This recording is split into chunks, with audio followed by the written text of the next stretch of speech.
Oh, well, I loved everything about it because it was a whole. It's so rare. You read a script and something will be good, like one character will be good, but every single character was finely tuned and very funny. And I loved the fact that it was completely authentic and funny and was so true about the world at the moment. It was, I'll tell you what it was. I read it and I thought, I desperately want to see that. And you hardly ever think that about a script. The story is about people with strong personalities in the workplace, people with no power and people with a lot of power in a funny movie. No, it's difficult for any woman to be. Why aren't there more, top female anchor women? And that's changing a little bit. Late night, we think I think it's very male dominated. Although, actually, having just done SNL, there's an awful lot of women there in the writing. There's lots of very great women writers. There's the producers were a woman.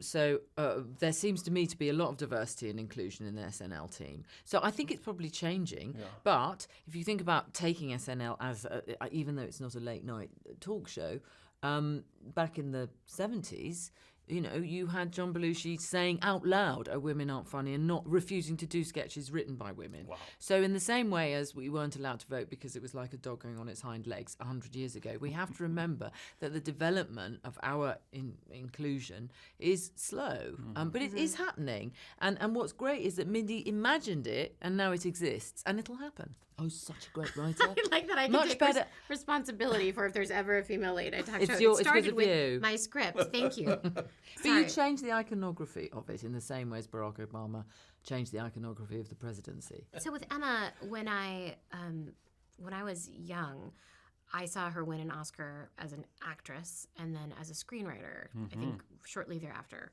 And I didn't know that was possible. And later I learned as I became older, because I was such a fan of hers and was researching her, which is probably creepy to hear, that she had come from comedy. And you could tell that from even in her most serious roles, there is a buoyancy in her performance that was so... There's a sparkle. No matter what, whatever character she played, even in her most tragic characters. So I think she can do anything. I think she's the greatest living actor. And so when I wrote something for her, I was obviously so busy working on my own show that the only person that seemed worthy of actually spending the time to write something for, who I'd never met, was Emma. So I wrote this role for her. If you've seen it, you know that really no one else could ever play it. So it was a pretty risky thing. So when she said that she wanted to do it, I thought, well, this is truly one of the peaks of my life, existence. So really thrilling. That's not how things work, and it sometimes can be said by an ally to you who wants you to succeed, is that's not how things work. And if that's you look not what funny is. Go, sorry. Well, no, and it's not how things work. So in late night TV, it wasn't until I think 2014 or 2016 that the first black female writer was hired for a late night TV show.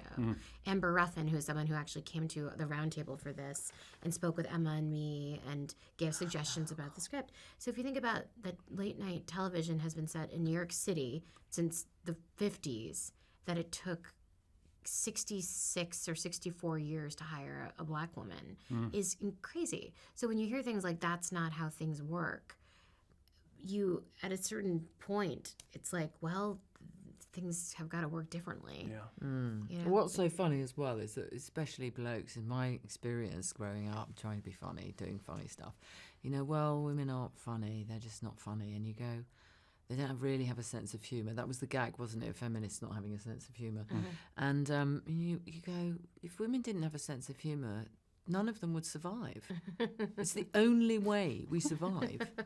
Is because we can laugh, and that's clearly not common knowledge amongst a certain band of men. I mean, I absolutely adore men. I think they're noble and marvellous in all their parts, often.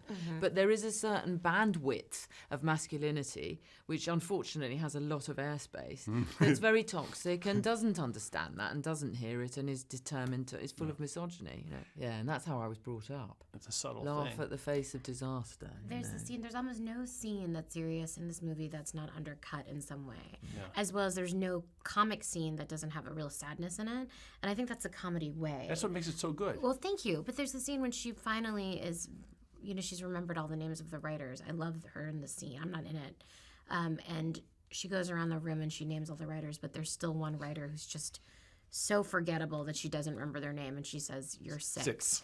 Yes, and I just thought, yes, because if she had remembered all their names, it would have been too perfect. Yeah. She would have been too much of a saint. Yeah. But she couldn't remember that guy, and he gives a little nod. I know. He's as like, though he understood. I'm not. Thank you for trying. Thank you for trying. I know. I know my own. I know.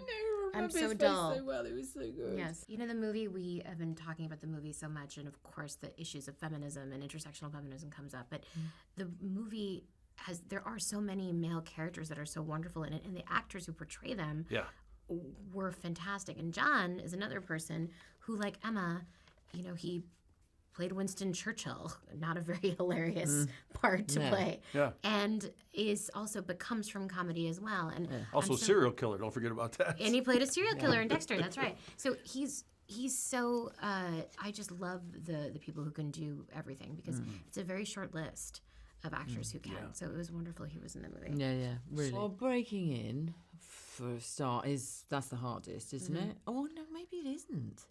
Maybe you don't know anything then, so you're just doing what you lose, do. You've got nothing to lose, absolutely. Whereas when you've got something to lose and you go, well, you know, now I'm going to change everything. You have financial considerations and children. Well, and you have, you know, like your lifestyle. Yes. Both are hard. Yeah. I think reinventing yourself is harder, because when I was breaking in, preconception sort of. Yeah, I had no money, I had no boyfriend, I had nothing to lose. No one thought anything of me, so I was willing to do anything. Right.